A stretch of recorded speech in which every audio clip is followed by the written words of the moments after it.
سلام تعنا هبلي كورات فتوات تخطتلتي مدف سابوعين تايمس لمون كم تلمود نازل ساعات زحرنا يوم حزرتن أونا ونزلنا مزينات حزنا لكم مسينا لنا نسنا مكتلكم نعدم فلما عندنا تطم نباخهم كنبل جنرال باچا دبلي قبل علي إيرترا فكيرو بحيل استوسد عسبه بحيل كنملسينا كبلون ملوختو حليفولهم بزرزر ان ملكاتو قداي كخون يوم از كامزيلون دخلو نبر إيتا ماجورشم سراويت مكلخال إيتوبيا زخون الجنرال سامورا يونس نجنرالات تقراي زحلفو ملختي عزرارا بخوينلهم عزيو أقرى مستبحل ملختي جنرال سامورا يونس كنكافلوكمينا أما يختل بريزيدنت كزيو من محدار تقراي أيتا عمالي الأسفة زلو سجمات كفتحهم سممعنات بريتوريا يتكبر كله ملقتهم حليفهم اللهم عبز قداون توسخ حبريتك هلونا يوم مدلونا اسكع فصعم بمصنح لايك كومنت شير سبسكرايب بمقبرنا تكتاتلوا ودما بتحتنا نعدم مرققاص السلامن سناي ممحدارن قلفي مدبات زوبانا كخون ان سرحنا عنا كبلو وانا محداري زوبا مبرات تግራይ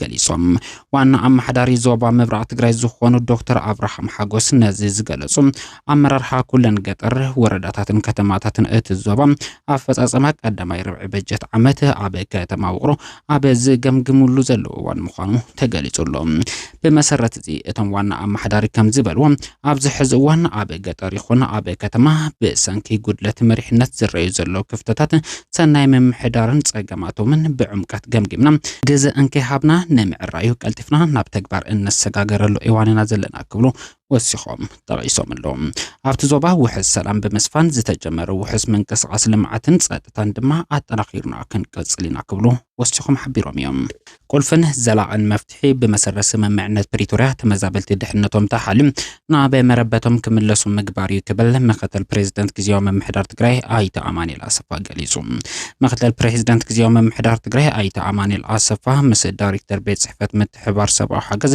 ጉዳያት ውድብ ሕብራት ሃገራት ክፍለ አፍሪካ ዝኾኑ كيوكو اونا ابي كتما شرندا سلاسة تراخيبهم ابي ززت يلوانيوم ابت مدرخ زتا بزعبا هلو كونتاتن زلاغف تحت مزابلتن تزامرت قدات كم اون منغست ايتوبيا زختلو زلوم اكايدا قوام غزياوي ممحدار تግራይ زملكت حصير مبرهي كم زحابم ايت አማኑኤል አሰፋ ገሊጾም اللوم اتقلفن زلاغ مفتحن تمزابلت دحنتهم تحالم نابي مربتهم كملاسو مغبار مخوانو كم زغلصو زرغاغصو ايت አማኑኤል አሰፋ تمزابلت دحننتو من سبعو مسلو من تحلم نابي مربسهم نخملسو بمسرس ممعنات بريتورا ابي معراب تግራይ ይኹን ابي ካልኦት ከባብታት ዘለው ዕጡቋት ክወጹም ዘይሕጋው ምሕደራ ክፈርሱም ሓደሽቲ ሰፈርቲ ክለቁ ምግባር ከም ዝግባ ምሕባሮም ተገሊጹሎም ካብ አፍልጦ ግዚያዊ ምምሕዳር ትግራይ ወጻኢ መንግስቲ ኢትዮጵያ ብዘይውሕዝ መንገዲ ተመዛበልቲ ንምምላስ ምስ ዓለም ለኸ ትካላት ይሰርሕ ከም ዘሎ ኣምሲሉ ዘውፅኦ ዘሎ ሓበሬታታት ዝምልከት ዘለዎ ሓሳብ ኣብቲ መይጥ كم زرعلون تجلسولهم بوجن وكيلات ودو حبرات هاجرات كابه متكل سبعونتن على ما وعسر رحن وصعم نهزبينا بحد جاز تو كنا تتكفت سميخون هنا ببوليتيكا وجودات كأتو كم زيخ المجلسمون توسخو تجلسولهم اتهم دايركتر عبد صانحتهم كنا تتمزبلتي بأكل زرعي مخان مستجلس أنت خون عبد سمين معربة متزلو تكالات سبعونت كزتيو تثبيت كم زجبر مقتل البريزيدنت كزيوم من محدار تجري أيت أماني الأسفة جلسولهم نبر عزازي سراويت مكلخال إيتوبيا أبز حزوان لما أمباسادر إيتوبيا أبا كينيا زخونة جنرال باچا دبلم أبل علي إيرترا بترفكرو جنرال باچا دبري أبا كينيا خوينو أبا زحلفو صف حزب لمالختم كابانا عسب بحيلي توسيرم بحيل نقن ملس زعدمو بايتاتاتون يفتر له كبل تغيسلهم إيرترا لو علاونتي تتحيسو كتبل بترقاقا متخصص الله كبل زغالسة جنرال باچا دبلم لو علاونت كاكي يتحصل له علاونت كالي حجر كتخبر لك كبل عبد علي إيتوبيا لو علاونت تتحسو بوغن إيرترا زفت صمزلو قفعتات كبل بركز زبول نقرات كتكس ترايلهم عسبي إيتوبيا نشانو عسبي إيتوبيا سلهونشنو 100% period بتنكلنا بشفت عسمرانا ديسابا هوناچو وسداچوال ያኔ የተናገራቸው የለም በዛን ጊዜ የሚናገር ሰው አንገቱ ይቆረጣል አማራ እንደሚተርተው ደረቃቅ ጉሮሮ ይቀዳል ምን ማለት ነው መቼ ለማን የት ልናገር የሚል ነገር ነበር ጄኔሬሽኑ የሚጠብቀው አሁን ደግሞ የኢትዮጵያን አሰብ የሚያስመልስ ጄኔሬሽን ነው ያለው ስልጣን ላይ ያለው መንግስት የዚህ ጀነሬሽን ነው። በጠቅላላ የኢትዮጵያ ህዝብ በዚህ ተግባብተዋል። አሰብ የኛ ነው አይደለም። አሁን ጥያቄው እንዴት ነው የምንመልሰው ነው። ስለዚህ አዎ በጉልበት ነው የወሰዳችሁት። በጉልበት የወሰዳችሁትን በጉልበት ይመለሳል ክፉ ከመጣ። ነገር ግን በጉልበት ለመመለስ አንሄድም። ይልቁንስ ወደ ጉልበት ከሚኬድ ብንተባበር የኤርትራ ያ ክቡር ህዝብ አንድም አይንቀሳቀስ በአሮጌ የጥንት ዕቃዎች የተሞላ ሙዚየም የምትመስል አገር ውስጥ አጭቆ ያውም ያ ሙዚየም ጎብኚ የሌለው አድርጎ ማቆየት አይችልም ነበር። ከኢትዮጵያ ዳር ድንበር እጅህን አውጣ፣ ጽምዶን አቁም፣ ለተለያዩ ጽንፈኞች የምታደርገውን ድጋፍ አቁም። ይሄን ካላቆም ኢትስ ኤ ማተር ኦፍ ታይም ማንም ራሱን ይከላከላል። እንዴት እንደምንዋጋ ኤርትራኖች ያውቁናል፣ በደንብ አድርገው ያውቁናል። አሰብ የኢትዮጵያ ነው ማለት ሉዓላዊነት መዳፈር ነው ይላሉ የኤርትራ መንግስት። እንዴ የኤርትራ መንግስት እኮ አንድ ጥያቄ ልጠይቃቸው፣ እናንተ የኤርትራን ሉዓላዊነት እየጠበቃችሁ ነው? እርግጠኛ ናችሁ? የሰው አፍንጫ እየመታ አፍንጫዬን አትምታ አለ እንዴ? እንዴ እስኪ እናንሳ። ኢትዮጵያ ውስጥ ገብታችሁ ስታበኩ እንዴ ኢትዮጵያ እኮ ምንም አላለችም። እባካችሁ እጃችሁን አውጡ ነው። የኢትዮጵያን ሉዓላዊነት ደፍረ ያንተ ሉዓላዊነት የት ነው ያለው? ሌላ አገር ሉዓላዊነት እየተዳፈርክ የራስ ሉዓላዊነትን መጠበቅ አለ እንዴ? የኢትዮጵያ መንግስት እኮ ትዕግስቱ ወደር የለውም።